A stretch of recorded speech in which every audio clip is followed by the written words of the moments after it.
welcome back to the Creative Studio. If you're new here, hi, I'm Jen, the creative behind the channel. I'm a Latina freelance graphic designer, illustrator, and online educator based out of the Midwest. And I run Bella and Sophia Creative Studio. In addition to the tutorials that you can find on this channel, you can also find more creative courses over on my learning platform, learncreatedesign.com. I'm a huge advocate for sharing knowledge in accessible ways, and YouTube and the internet are some of my favorite ways to do so.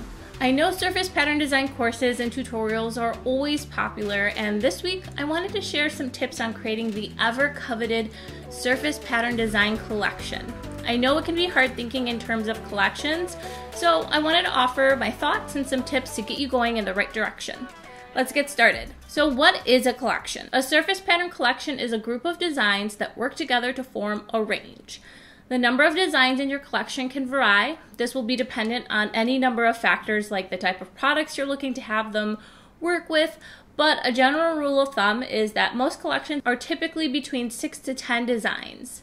A surface pattern design collection is usually based on a set brief, and the designs within the collection will be tied together by a theme, color, and style.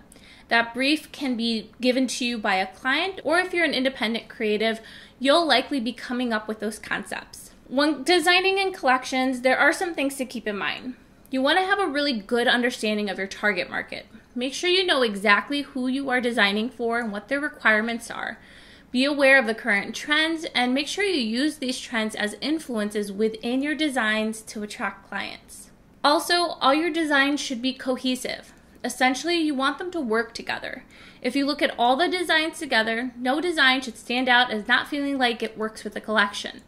The prints should not look the same, but they should coordinate and almost feel like a family and feel similar to one another. In addition to your main hero prints, you should also include coordinate prints in your collection. Coordinate designs should use their own independent motifs and images, but should still feel similar to your hero prints. And those hero prints are those strong prints with bold designs, great color stories. They're a little bit more dense, and they really make a statement. So for example, if your design collection has a floral theme, you could use smaller or less complex floral elements on your coordinates that still feel like they support those hero prints. Another helpful tip is using the same color palette within each design. So what this does is help tie your collection together. You can use a different number of colors in each design or add in extra colors, but in general, you want the palette to stay the same across the entire range. To help create stronger collections and create visual interest in your collection, I suggest keeping in mind the layout that you choose for each design. There are different repeat types. Some of the most popular include the full drop, half drop, brick, diamond repeat, stripe, Ogee, and tossed. But by basically mixing different repeat types, you can create visual interest and also stronger repeats. I share how to create some of the most popular types in one of my surface pattern design courses and in a few videos here on YouTube. I'll be sure to leave the classes and the videos linked in the description box below. Now, what I would like to share is my process in developing a collection. So this process can vary depending on who is creating, but for me, I have some key steps that I work through as I work on creating in collections. The first step is to research. If you're designing for a specific customer or a brand, you want to take your time to understand your client and the current trends.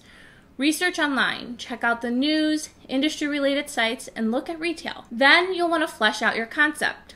I like to write down themes, ideas, and I start to develop a story for my collections. What is it inspired by? Who is the person that you can see utilizing it?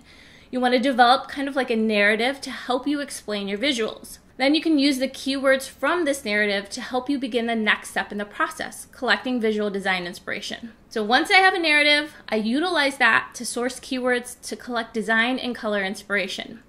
I like to collect from a variety of places, including outdoors, books, and of course researching online using places like Pinterest. I can research those keywords online and then pull them together to create a mood board. The next step I suggest is creating a mood board.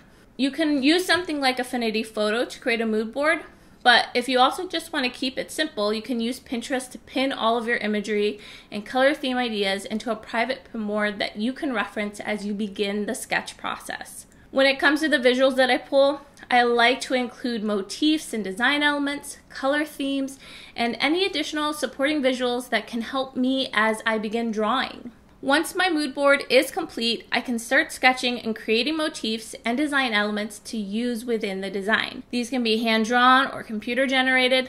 I like to sketch both traditionally and digitally. I can scan work in, or I can just sketch directly on my iPad using something like Procreate or in the Affinity apps. Both of these apps allow me to take my work from concept to final repeating pattern really seamlessly. And I think this is nice because it allows my process to be streamlined.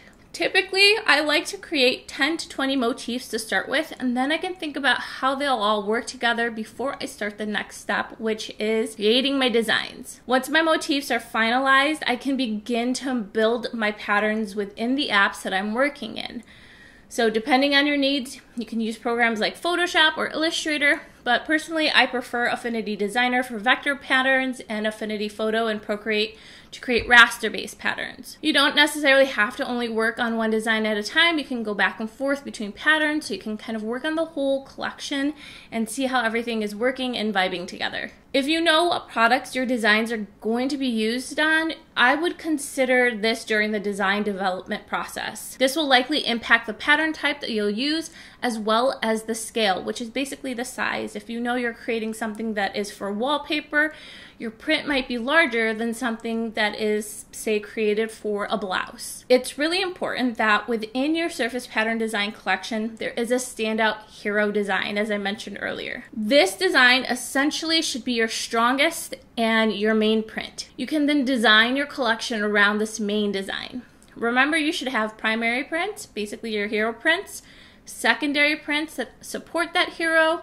They're not as strong, but they're not as simple as something like those coordinating prints that are then often subtler and smaller in scale, and that work well with both those hero and secondary prints. A great way to look at how these prints work together is to look into quilting fabrics and how different patterns work well together within things like quilts. A good rule of thumb is to have 2 hero prints, 4 secondary prints, and 4 coordinating prints.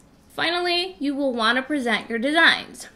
This might include showing how your designs work on a product using mock-ups, or creating a catalog-style portfolio that walks the viewer through the collection, including the narrative that you originally wrote for it.